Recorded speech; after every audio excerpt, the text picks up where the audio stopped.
আসসালামু আলাইকুম রহমতুল্লাহি ওবারাকাতুহ। সাবেক প্রধানমন্ত্রী শেখ হাসিনার রাজনৈতিক ভবিষ্যৎ আসলে কি? তিনি কি আবার প্রধানমন্ত্রী হতে পারবেন? এই বিষয়টা নিয়ে সংক্ষিপ্ত কিছু আলোচনা করব। আপনারা প্রত্যেকে জানেন 5 আগস্ট আওয়ামী লীগ সরকারের পতনের পর শেখ হাসিনা ভারতে আশ্রয় নিয়েছিলেন। আমার জানা মতে তিনি এখন পর্যন্ত ভারতেই আছেন। এখন প্রশ্ন হচ্ছে, শেখ হাসিনা কি আবার প্রধানমন্ত্রী হওয়া সম্ভব?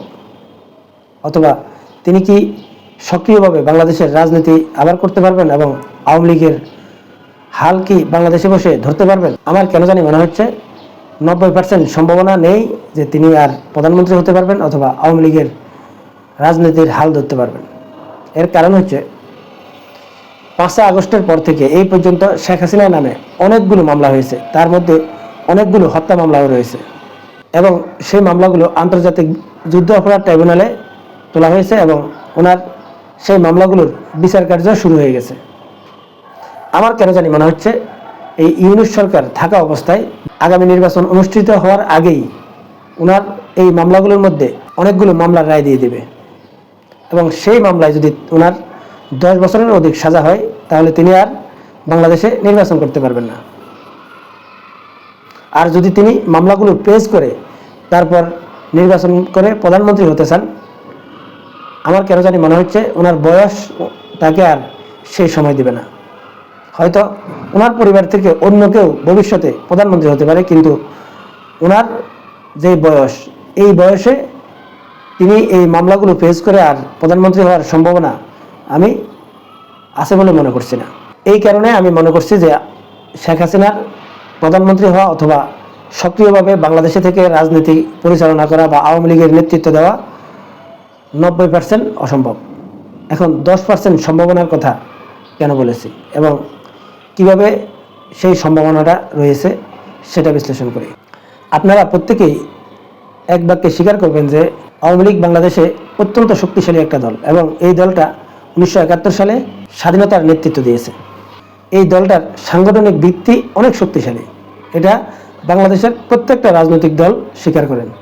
এই সাংগঠনিক শক্তি আছে বাংলাদেশের দুটো দল আছে, একটা বাংলাদেশ জামাত ইসলামী, আরেকটা হচ্ছে আওয়ামী লীগ। এছাড়াও রাষ্ট্রের যতগুলো প্রতিষ্ঠান রয়েছে প্রত্যেকটা প্রতিষ্ঠানে বিগত আওয়ামী লীগ সরকারের আমলে ভালোভাবে যাচাই বাছাই করে সম্পূর্ণরূপে আওয়ামী লীগ দেখে দেখে চাকরি দিয়েছে এবং রাষ্ট্রের গুরুত্বপূর্ণ জায়গাগুলোতে যারা রাষ্ট্রীয় মেকানিজমগুলোকে পরিচালনা করে এই লোকদের মধ্যে বেশিরভাগ লোকে হচ্ছে আওয়ামী লীগ। যতই রাষ্ট্রীয় প্রতিষ্ঠানগুলো থেকে আওয়ামী লীগ মুক্ত করার চেষ্টা করুক না কেন, কিন্তু এটা অতি দ্রুত সম্পন্ন করা সম্ভব নয়। অবশ্যই অনেক সময়ের ব্যাপার রয়েছে। এছাড়াও আপনারা প্রত্যেকে জানেন যে প্রতিবেশী রাষ্ট্র ভারত আওয়ামী লীগকে কতটা সহযোগিতা করছে এবং এখন পর্যন্ত করে যাচ্ছে এবং এই ভারতের এজেন্ট বাংলাদেশে অত্যন্ত শক্তিশালী এবং তাদের অনেকগুলো মাধ্যম রয়েছে বাংলাদেশে। আপনারা জানেন যে বিগত এই 4 মাসে পাল্টা অভ্যুত্থান ঘটানোর জন্য অনেকগুলো চেষ্টা চালানো হয়েছে, কিন্তু সবগুলো চেষ্টা ব্যর্থ হয়েছে। একেবারে যে আর চেষ্টা করবে না আমি সেরকম দেখছি না।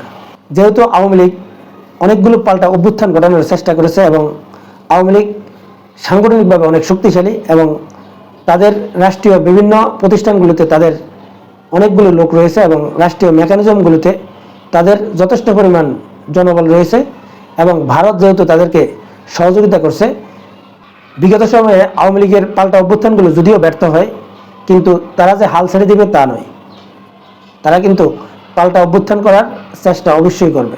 আর সেটা যদি সফল হয় একমাত্র এই পন্থায় শেখ হাসিনা আবার প্রধানমন্ত্রী হতে পারে অথবা আবারও রাজনীতিতে ফিরে আসতে পারে বাংলাদেশে।